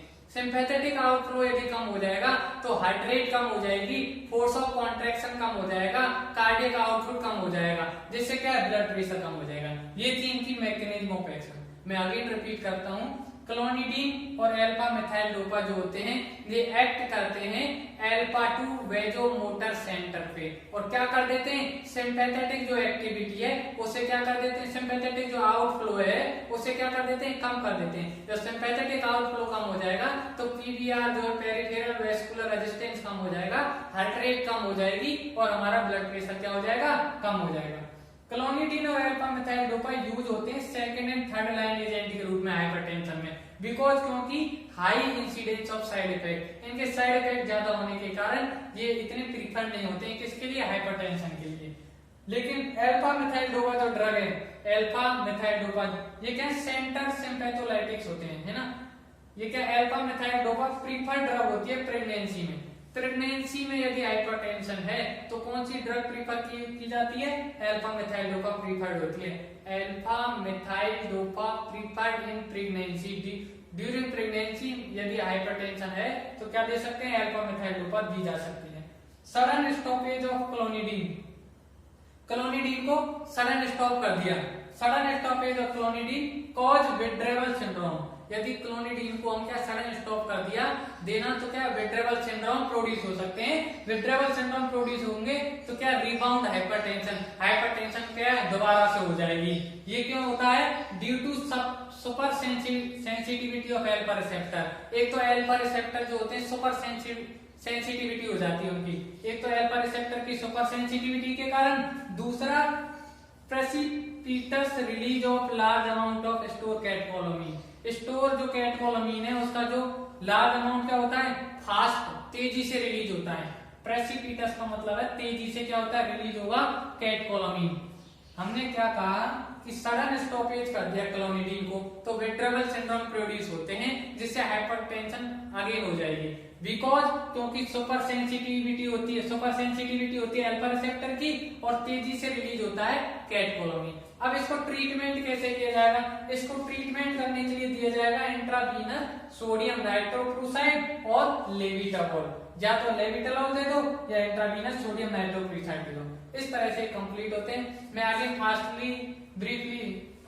ब्रीफली इसको समराइज करते हैं। हमने क्या कहा कि कैल्शियम चैनल ब्लॉकर जो होते हैं एंटी हाइपरटेंसिव जो इफेक्ट होता है वो होता है पेरिफेरल वेजोडाइलेशन के कारण। ठीक, बीटा ब्लॉकर और नेफेडिपाइन को क्या है कंबाइन दिया जाता है किसके लिए? रिफ्लेक्स टैकिकार्डिया के लिए। रिफ्लेक्स टैकिकार्डिया एब्सेंट होती है वीरापामिन और डेल्टाजियम के साथ, बिकॉज वीरापामिन डेल्टाजियम का कार्डियक डिप्रेसेंट एक्शन होता है, इसलिए कार्डियक डिसफंक्शन वाले पेशेंट में ये दोनों ड्रग नहीं दी जाती हैं। एक होती है इंट्रावीनस देते हैं क्लेविडिपाइन को, कब? सीवियर हाइपरटेंशन की कंडीशन में। फिर हमने पढ़ा था सेंट्रल सिंपैथोलाइटिक्स, इसमें दो ड्रग काम आते हैं क्लोनिडीन और अल्फा मिथाइल डोपा। एक्शन हमने पढ़ा था कहाँ एक्ट करती हैं? ये एक्ट करती हैं अल्फा टू वीएमसी पे, सिंपैथेटिक आउटफ्लो को घटा देती हैं, फोर्स ऑफ कॉन्ट्रैक्शन कम हो जाता है, बीपी कम हो जाता है। ये इनका यूज हाइपरटेंशन में कम होता है बिकॉज क्योंकि इनके साइड इफेक्ट कम होते हैं। प्रीफर ड्यूरिंग प्रेगनेंसी में प्रीफर ड्रग होती है alpha methyl dopa. Sudden onset यदि हम क्लोनिडीन को देना बंद कर देते हैं तो विट्रेबल सिंड्रोम प्रोड्यूस होते हैं, जिससे हाइपरटेंशन हो सकती है अगेन, बिकॉज क्योंकि super sensitivity of alpha 2 receptor and catecholamine fastly release होता है। इसको ट्रीटमेंट के लिए हम देते हैं सोडियम नाइट्रोक्लोराइड या लेविटाडोल। हाँ तो फ्रेंड्स, हम पढ़ रहे थे एंटी हाइपरटेंसिव ड्रग्स की डीप स्टडी चल रही है, डिस्क्राइब रूप से हम स्टडी कर रहे हैं, जिसे आगे कंटिन्यू करते हैं। अब हम पढ़ेंगे डायूरेटिक्स के बारे में। डायूरेटिक्स भी एंटी हाइपरटेंसिव ड्रग के रूप में यूज होते हैं।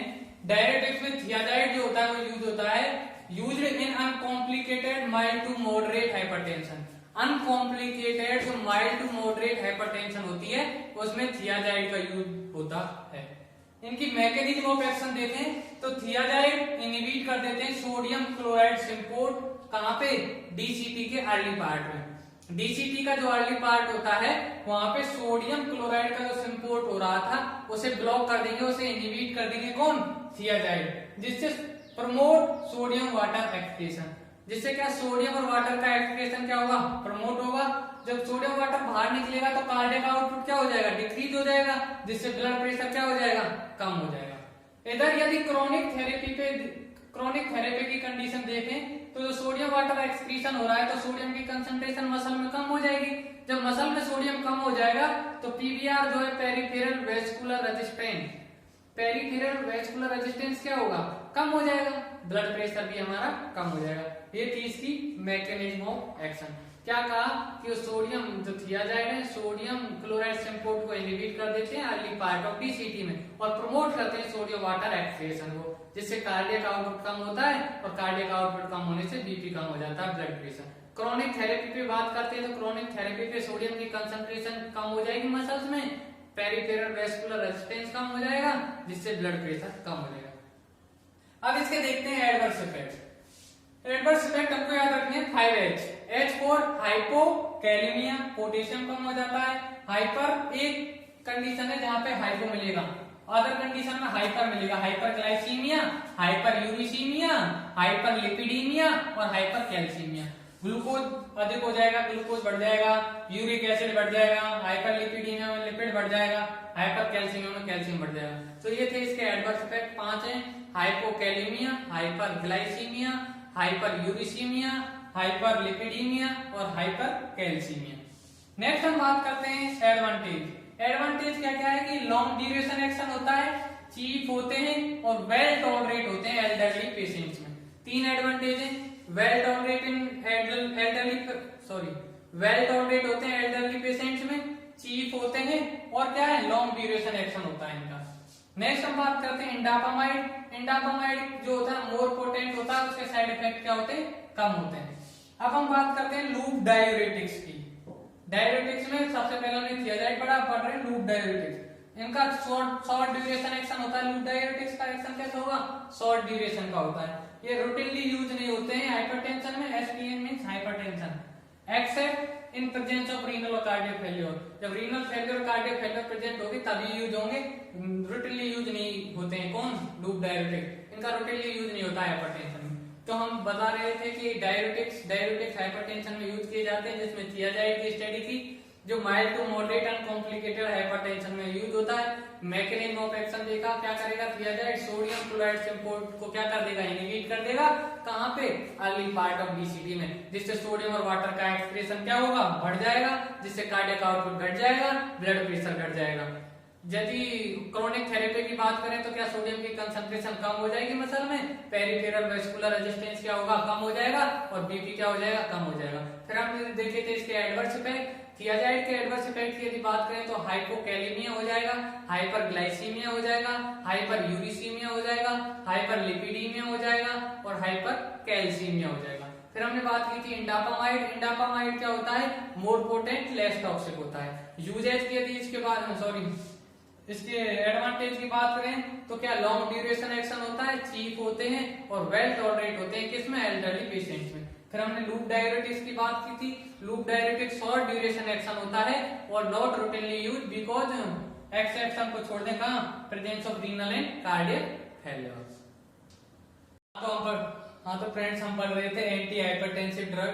एंटी हाइपरटेंसिव ड्रग में अब हम देखते हैं फाइनली जो लास्ट क्लासिफिकेशन में लास्ट थी वैसोडाइलेटर। वैसोडाइलेटर के बारे में स्टडी करते हैं।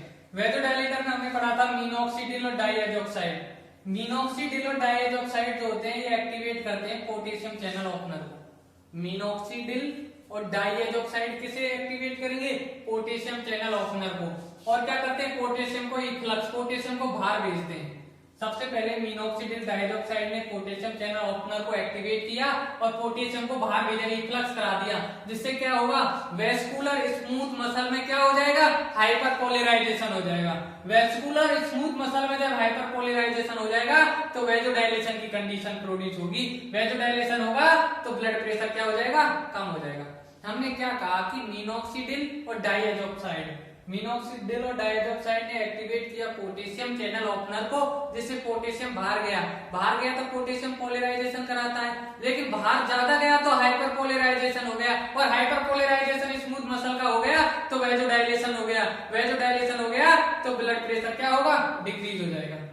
मिनॉक्सिडिल की यदि बात करें तो ये क्या होता है? Powerful arterial dilator.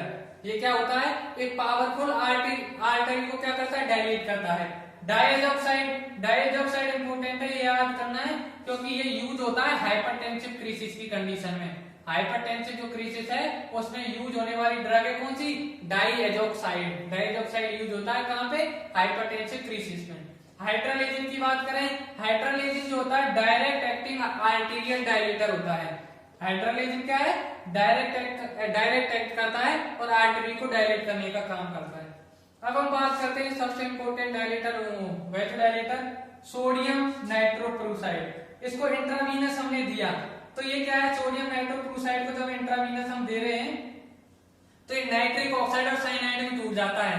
ठीक, नाइट्रिक ऑक्साइड और साइनाइड में टूटने के बाद नाइट्रिक ऑक्साइड तो आर्टीरियल और आर्टरी और वेन का क्या कर देगा? डायलेशन कर देगा, और साइनाइड जो होगा लिवर में जाके थायोसाइनाइड में चेंज हो जाएगा और यूरिन में क्या हो जाता है? स्लोली एक्सक्रिएट हो जाता है। हमने कहा कि इंट्रावीनस सोडियम नाइट्रोक्लोराइड हम देते हैं जो टूट जाता है नाइट्रिक ऑक्साइड में और साइनाइड में। नाइट्रिक ऑक्साइड क्या काम करता है? आर्टरी और वेन को डायलेट करने का काम करता है, लेकिन जो साइनाइड है वो क्या लिवर में जाएगा, थायोसाइनाइड में चेंज होगा और यूरिन में क्या हो जाएगा? स्लोली एक्सक्रिएट हो जाएगा।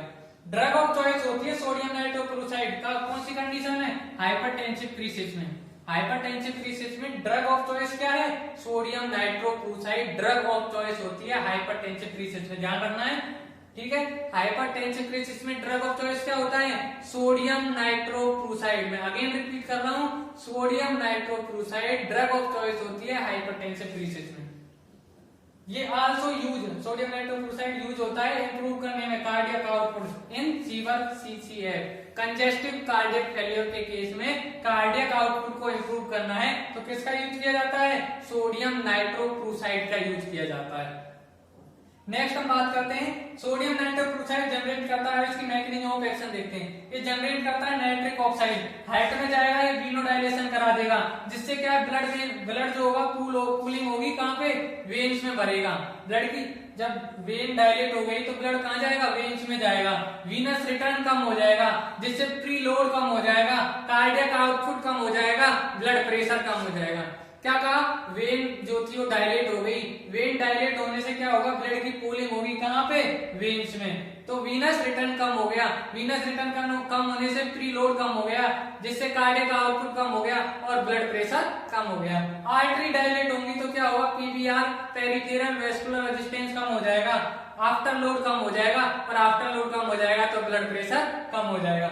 नेक्स्ट हमने बात करते हैं नाइट्रोग्लिसरीन, ये प्राइमरली वीनोडाइलेटर होता है, वेन को डायलेट करने का काम करता है। Used in hypertension associated with acute left ventricular failure, LVF होता है लेफ्ट वेंट्रिकल फेल्योर या मायोकार्डियल इंफारेक्शन। जब हाइपरटेंशन ये दो डिजीज इनमें से किसी के साथ एसोसिएट है, या तो मायोकार्डियल इंफारेक्शन के साथ या लेफ्ट वेंट्रिकुलर फेल्योर के साथ, तो क्या देते हैं, नाइट्रोग्लिसरीन का यूज किया जाता है। इस तरह से ये जो वेजोडाइलेटर थे क्या है, फिनिश होते हैं। आगे हम समराइज करते हैं क्विकली। हमने पढ़ा वेजोडाइलेटर, जिसमें क्या था, मिनोक्सिडिल और डाइऑक्साइड जो क्या करते थे, पोटेशियम चैनल को एक्टिवेट करते थे, पोटेशियम चैनल ओपनर को, पोटेशियम बाहर जाएगा, हाइपर पोलराइजेशन करा देगा मसल का, जिससे वेजोडाइलेशन होगा और ब्लड प्रेशर क्या हो जाएगा, कम हो जाएगा।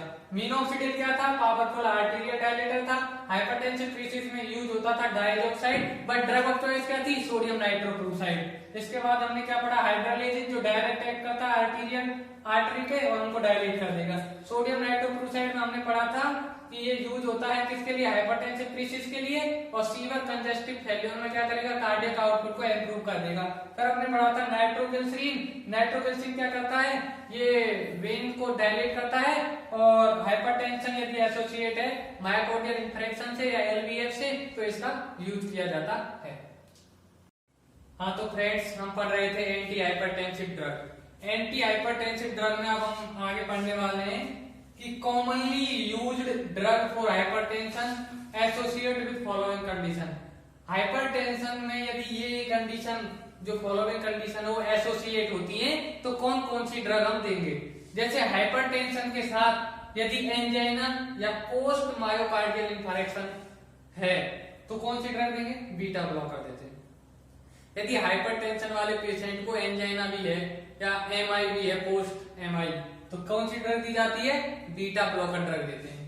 ऐसे ही यदि कंजेस्टिव कार्डियक फेल्योर या लेफ्ट वेंट्रिकल फेल्योर के पेशेंट को हाइपरटेंशन है तो कौन सी ड्रग देते हैं, एसीई इनहिबिटर दे सकते हैं, एआरबीएस दे सकते हैं, एंजियोटेंसिन रिसेप्टर ब्लॉकर दे सकते हैं, एंजियोटेंसिन कन्वर्टिंग एंजाइम इनहिबिटर दे सकते हैं, लूप डायूरेटिक दे सकते हैं।